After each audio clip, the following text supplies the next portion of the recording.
Hey, what's up, guys? One of the reasons why I wanted to start a blog and wanted to start this channel was to talk about some aspects of baseball history that tend to be lost and forgotten. And I think that we have one here today that is something that maybe some of you who are younger, like maybe my age or maybe younger than that, are unaware of, right? And so it's one of those things that is maybe not necessarily all that evident unless you really spend some time not just looking at baseball statistics, which most people can do, but rather if you spend some time like actually reading through some of the old guides and trying to understand, the way that things originally worked. Some of this stuff is somewhat hidden because most people who attended baseball games already knew about this, but historically speaking, we don't today. So what we're talking about here in reality is variable pricing, which is the idea that, if you're going to some sort of event or you're going to partake of some sort of service, you might want to pay a different amount of money to do the same thing as somebody else. And it is, of course, in the interest of the person who or the company who is providing this service or providing this event to try to charge as much money as they possibly can from you to capture as much as you're willing to pay. Now, you do see some evidence of this in the old days of baseball, but it's nothing like it was nothing in those days quite like it is today, where I can go, I live in the DC metro area, right? If I want to spend, I don't even know what it costs to get one of those lower bowl tickets right behind home plate, maybe, several $100s a ticket, if not more. I can go down there, or I can get, a really cheap seat over in the sun part of the field, right?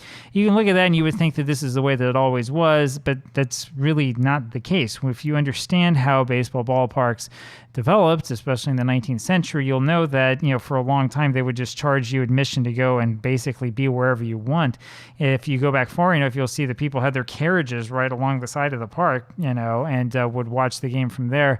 And then eventually, there was structures that were put in place. It was a little bit easier to prevent people from sort of sneaking in the way that they shouldn't.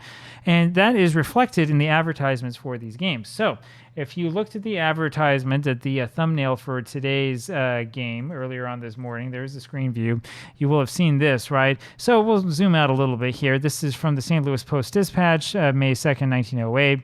And this is not the sports page. This is the music page. What I've learned is that oftentimes the baseball advertisements will be either around amusements or they will be around where the cinema is, or not cinema, the stage and stuff like that, because baseball was considered to be similar to the stage. It's an event that you go to. It's sort of a form of entertainment from that way of thinking, and you can watch your local team perform on the grand stage. This is really a little bit before baseball was truly determined to be news of some sort. You can see here, Baseball Today, Sportsman's Park, Browns versus Cleveland. Sportsman's Park, I think, is the name that the park was known as going back to the 1880s, and I think it was at the same location, if I recall correctly.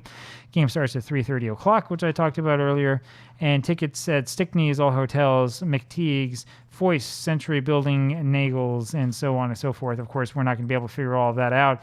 I presume that it was 25 cents a ticket because it doesn't say anything anywhere else. And because in this era, 1908, most games, as in like most games in New York, were 25 cents a ticket, right? That may have been just completely assumed. I'm sort of scanning through this. This is the sports section page to see if there's any mention here of the costs of the game, and I'm not seeing very much here at all. So there you have it. Now, how would it work if you actually got a ticket for a game in that era? Well, I'll tell you how it would work. You would go find a seat to sit down at, and that would be your ticket. Now, there were parks as far back as 1908, or even before then, that did offer reserved seats, but there was not a lot of that, and especially for normal regular season games, you didn't worry much about that.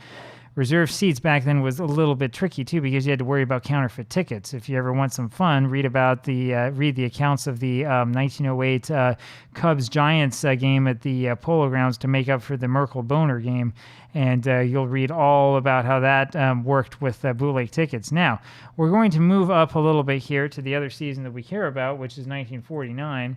And so here we'll look at the Boston Globe. This is from May 20th, 1949. This is from yesterday's game. You can see the record of the Sox giving up what should have been a victory to the White Sox. Little did they know at the time that that game was important. If they'd won that game at the end of the season, they might have been able to beat out the Yankees. You can see, of course, this ad for the television. What a buy. I'm assuming that this looked like a big picture at the time. Today it looks like it's extremely small. And you can see here, though, what was the big selling point? This was the big selling point, right? It's a little bit different than it is today, but this is the part that we're interested in here, and this is the reason why I thought of this video. This is the advertisement that I used yesterday for the video, and here you can see the different prices. So by this time, variable pricing had been introduced at Fenway Park. Reserve grandstand seats for $1.80, box seats for $2.40. And then unreserved grandstand seats for $1.20 and bleachers for 60 cents, right? What's the difference between a reserved seat and an unreserved seat? Well, with the reserved seat, you have a very specific seat. So you're going to go to the game, or you and your wife or your kid or something go to the game together. You want to get 2 seats, and you want to know, well, these are our 2 seats. These are where we're assigned to sit. For the unreserved grandstand, you're going to have maybe a part of the park that has a whole bunch of seats, and you just kind of find one to go sit in, and you relax and sit in it. And then, of course, for the bleachers, you're sitting on bleachers that I think were still wooden back then, sort of like minor league parks for those of us who remember older parks. When I was a kid in Salt Lake City, I remember going to Dirk's Field to see the Salt Lake Trappers play back in probably 1990 or so, Pioneer League team. And yeah, if you got a ticket to the game, like there would be numbers written on the seat, but they didn't care. Nobody would pay any attention, and most of it was wood. You get splinters up your butt. So that's the way they would work. And I mean, I'm serious. It sounds kind of crazy if you are used only to baseball in the 21st century, but for a long time, this is actually the way that things were. And so it was easier back in those days. And I mean, this happened even up to the 1980s for people who remember this in major league parks. If you wanted to go with your family, you'd pay the price of admission for the family, get unreserved seats, and you can go sit wherever you want. And as long as you're within the certain parameters, you're fine. And of course, if you were going to, I don't know, like a game in Cleveland or something, you could basically sit anywhere in the park because the thing was like an empty tomb, right? So that's the interesting thing here, right? You can see that there is that different pricing depending upon where it is you want to sit. And we're going to put that right over here, so that unimportant part is going to be behind my head, because what we're going to pull out over here, this is where the thumbnail for today comes from. This is from the 1943 baseball guide. This is from the Commissioner's Guide, right? There are other books that can show you this information too. Some of the old baseball dope books will show you this as well, or will show you in general where the grandstands are, where the bleachers are, and so on. This one, unfortunately, does not show a lot of like in-depth seating information from what I've been able to tell. There's a nice old picture of Fenway Park and information about the team right behind the American League schedule.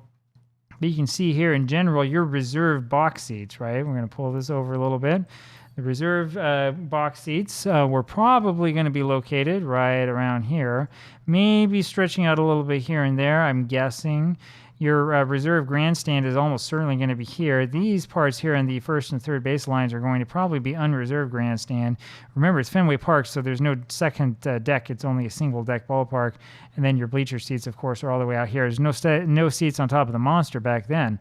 And so that's kind of what would happen back in those days. And, you know, for 60 cents, you kind of have to sit up here and you're going to be in the sun. Back here, you're probably going to be in the sun as well. Depends a little bit on the time of game and all of those other things. And that's how you understand this, right? I mean, we can look through this as well. This is going to be really hard for you to see, unfortunately. But for Comiskey Park, right, here's the double-deck grandstand as well. Left field stand, right field stands, and so on and so forth. It's pretty cool if you can find copies of similar things to this for other teams. Here's League Park, by the way, right? So you had Comiskey and then League Park, and here is Municipal Stadium, yes. And so, you know, there's, again, grandstand right here, bleachers right there, and there's pavilions over here, covered pavilion, open pavilion. And I would guess that it was probably the case that you would have variable pricing depending upon whether you wanted to have a cover over your head or not. For Municipal Stadium, of course, everything over here is covered, and then you have those huge, huge bleachers. Seating capacity, 78,811. We could go on and on with this.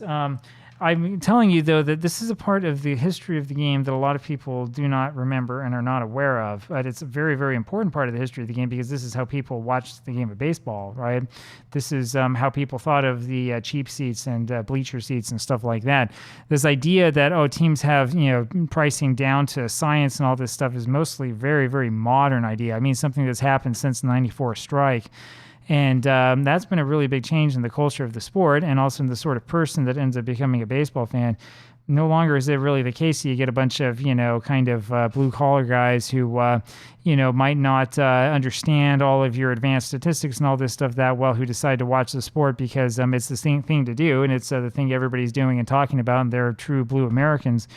Nowadays, you get a lot of sort of upper class people watching the sport, and they're charged an appropriate amount of money for the ability to watch it. Call it good, call it bad, call it whatever it is, but now you know that it's something that does exist and that you probably should pay attention to. Talk to you again later. Bye.